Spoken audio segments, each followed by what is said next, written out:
the government proposes amending the labor relations legislation. We didn't deal with it in our submissions. As I said at the outset, we were a little confused. We don't see the nexus between the problem stated in the backgrounder and the proposed legislation. So we were a little confused, and we didn't go into anything about CEP or CLAC or alternative unions or any of those things in our submissions. But having heard the witnesses over the last day and a half, I think it's important. This is probably a good enough time as I've been talking about CEP. In fact, Mr. Fougere mentioned CEP 12 to 20 times in his 20 minutes on the witness stand. So clearly CEP is an issue. We don't understand why. I'm not going to get into the issues of an employer's union, a union of choice, an alternative union, or any of those things, whether they're legitimate construction industry unions. I think that's better left to you as a committee in camera, to your researchers, and to further submissions. But I want to discuss, and I would ask you as well to look at jurisdictions like Nova Scotia when dealing with the issue of CLAC or CEP. But I do want to talk to you about how CEP and CLAC don't measure up in our respectful view to Local 1 Saskatchewan of the International Union of Bricklayers and Allied Craft Workers. As Mr. Medernach told you in his bio and introduction, Local 1 has over 100 years construction industry, masonry industry experience in the province of Saskatchewan. Our international union as an organization has over 110 years experience all across North America. CLAC doesn't have 100 years experience in the construction industry. They don't have 100 years experience. CEP doesn't have any history to speak of in the construction industry. They've been at it for less than 5 years. This is a union, CEP, who came into construction, much like CAW did in Ontario, because they were losing, they were hemorrhaging members from their traditional representative base of pulp and paper. What are we going to do? We have to look elsewhere. They upset labor relations in the province of British Columbia by teaming with a breakaway local of the carpenters, and that's how they got into construction. CEP gains members by raiding existing trade unions. They don't organize. It strikes me in this province that regardless of which side of the aisle someone is from, regardless of what stripes they wear politically or socially, everyone in this province, it seems to me, wants the betterment of workers. Bettering workers is bringing them up to a higher level by giving them greater wages and better benefits, not by cherry-picking units that already have those items. True unions go after the unorganized and try to help those workers by giving them the benefits. CEP doesn't do that. In addition, we would ask that you please look at their history in Alberta. We'd be happy to do the research if the research burden is too great for this committee, but we are quite certain, we know anecdotally, but we're happy to do the research so that we have it more than anecdotally, that they're not meeting their skilled labor requirements that they committed to in the province of Alberta. If Bill 80 is being enacted, even in part, even in small part, to allow the CEP and or CLAC into the province, please, please do your homework. There were a few other items raised by Mr. Fougere and Mr. I don't know if I'm pronouncing this right, Thomarat, that I think are important to deal with. The suggestion that Saskatchewan is the only province to dictate, I believe was the term they used, unions and REOs, is, in our view, misleading.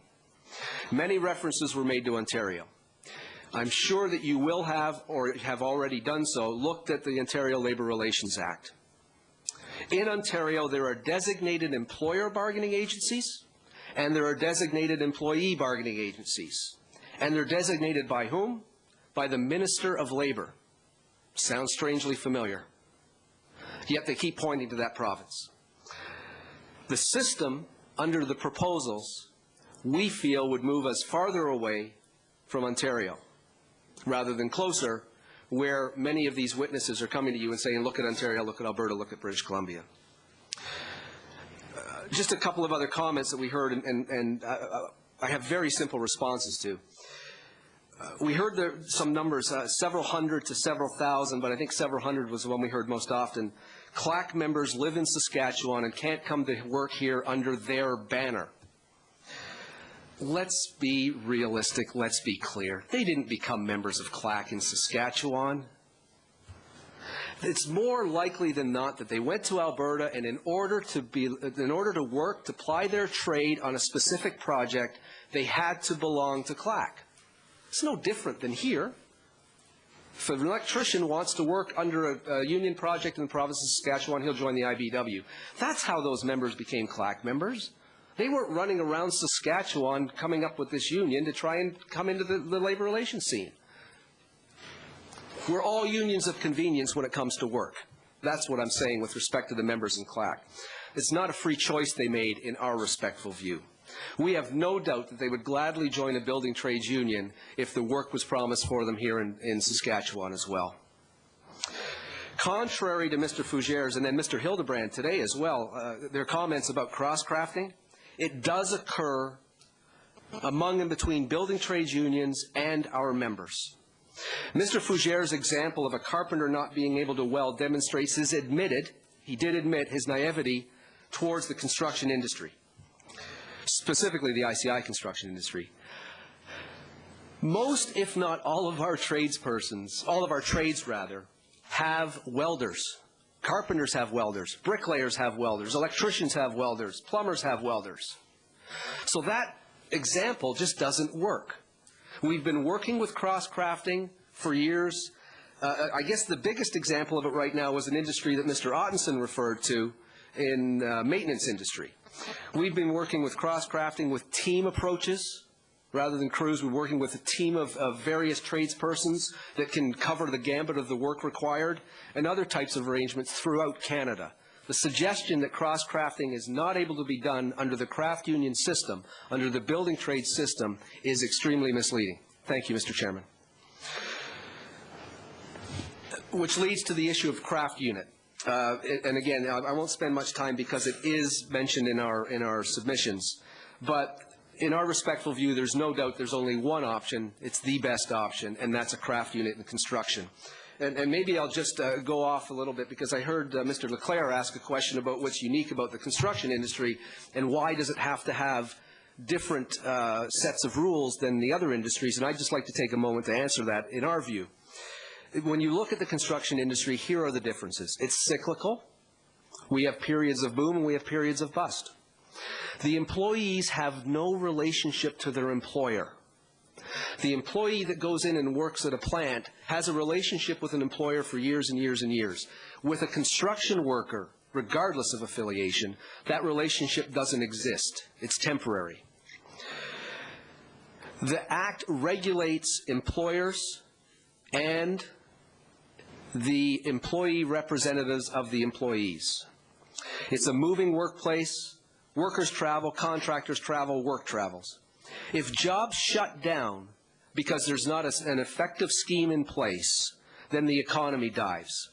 There needs to be a control, there needs to be an oversight on negotiations. Effective construction industry legislation does that. Look to Crispo and Goldenberg report. Look to the Franks report.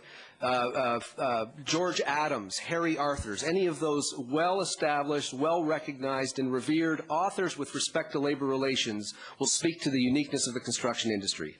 We have hiring halls, and we have portable benefits. And I hope, Mr. Leclerc, I've addressed that a little bit to your satisfaction at least. Yeah, a number of witnesses suggested that the CILRA prevents, and that was the word that was used, prevents employers and employees from working in Saskatchewan. Thankfully, this committee, both sides of this committee have put that suggestion to rest. Equally spurious was the suggestion put forth that employees cannot decertify in this province. And again, we thank the committee for putting that one and showing the folly of that suggestion. It's also interesting to us that one would suggest that this committee that they stand for democracy when it comes to employees, and yet they complain that contractors must, and I believe this is the right quote, accept the will of the majority and are not able to negotiate with their own employees. Is the point of that the individual employer is prevented from providing greater wages and benefits? Because if that's the issue, I'm pretty certain, in fact, I'm absolutely confident that we can come to a solution on that very quickly. 5, you said? I'll wrap up then. With respect to the suggestion that non-union contractors are as dedicated to training